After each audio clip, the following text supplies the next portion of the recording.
All right, chapter 8. In chapter 8, we talk about acceleration in 2 dimensions instead of just 1 dimensions. And in 2-dimensional one, then you treat it like you do in 1 dimension. It says you have to treat x and y separately, like we learned in chapter 4. In fact, a lot of this is chapter 4, redone by using forces instead of just accelerations. And the first thing we're going to look at is, again, we're going to go back to our circular motion. And remember our circular motion, we had all kinds of new variables. We did omega and theta and alpha. And when we have circular motion, for example, like the ball on the string going around. Say I have a ball on the string going around like this. There are 2 different accelerations. And remember, all accelerations have to come from forces. And so any acceleration originally starts as a force. And so in this case, if I was speeding up the ball, I would have an acceleration here. We would call that the tangential acceleration. And the acceleration here was called the centripetal acceleration.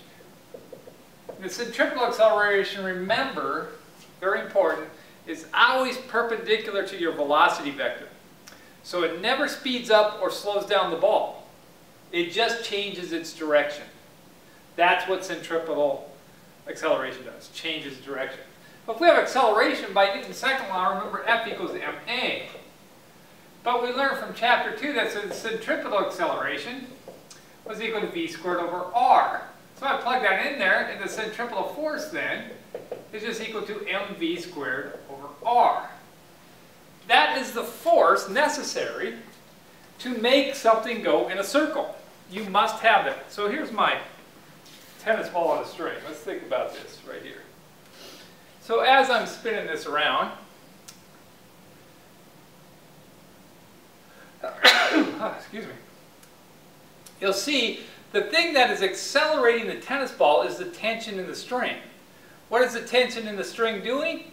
It's creating a centripetal acceleration. If I'm going at a constant speed, there's no tangential acceleration. Now to get it started, when it's right here and not moving, I have to apply a tangential to get it going. If I speed it up or slowing down, I'm applying tangential. But if it's just going in at a constant speed, then it's purely centripetal acceleration. All right, so let's look at this case more closely. So here's the ball on the string going around, all right? Let's figure out what the tension in the string is when the ball is at the top. So here's the ball, here's the string. So how are we going to do it? We're going to do it like all the other force problems. We draw a free body diagram. So at the top here, let me do it over here, lose this. So at the top of the circle, my free body diagram looks like this. I have gravity. Remember, I always have gravity. And I have tension. Which way is tension? Tension is also going down. Okay? That's it. There's no other force acting on that ball. So what I'm going to do, I'm going to do F net y. And it's going to be equal to minus mg minus t. Okay. This is the key here to doing these problems. Is it's going in circular motion. Whenever it's making a corner or doing anything where it's turning direction, changing direction, then you have to have centripetal force. Well, the centripetal force is, in this case, is in the y direction. The centripetal force up here would be this way because you have to have a centripetal acceleration to make it curve. So the velocity vector is going this way, and you want to change that velocity vector. So what you do is you replace the F net with the mv squared over r. Now in this case, you have to look at direction. The direction is down, so this becomes minus mv squared over r. You go to minus mg minus t. All right. Be careful. 2 things here. Now we know of 3 things we can replace F net with. So in Newton's second law, you can have 3 cases. You can have 0, if it's at constant velocity. You can have ma if it's accelerating in a line, or you can have mv squared over r if it's changing direction.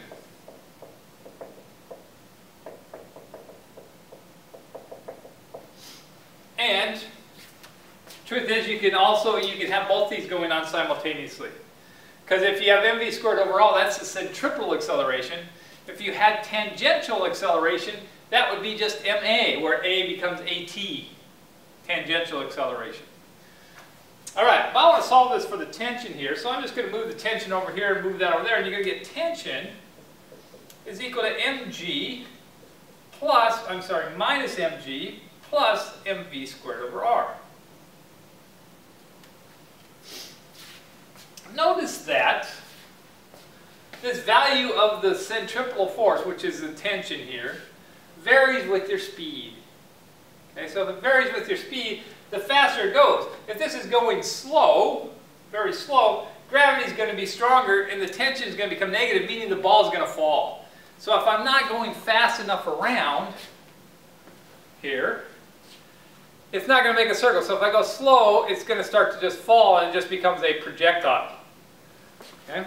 But as soon as I get the velocity high enough, this term becomes bigger than gravity, and then I get a positive tension, right, going up, like that, a positive tension, and that positive tension becomes very large, and it gets larger and larger the larger velocity. In fact, it goes by the square of the velocity.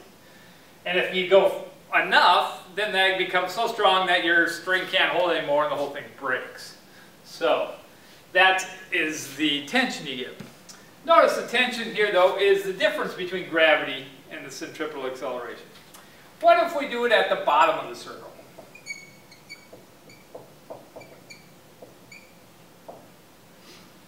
When the ball is down here at the bottom of the circle, we have tension now going up and gravity going down.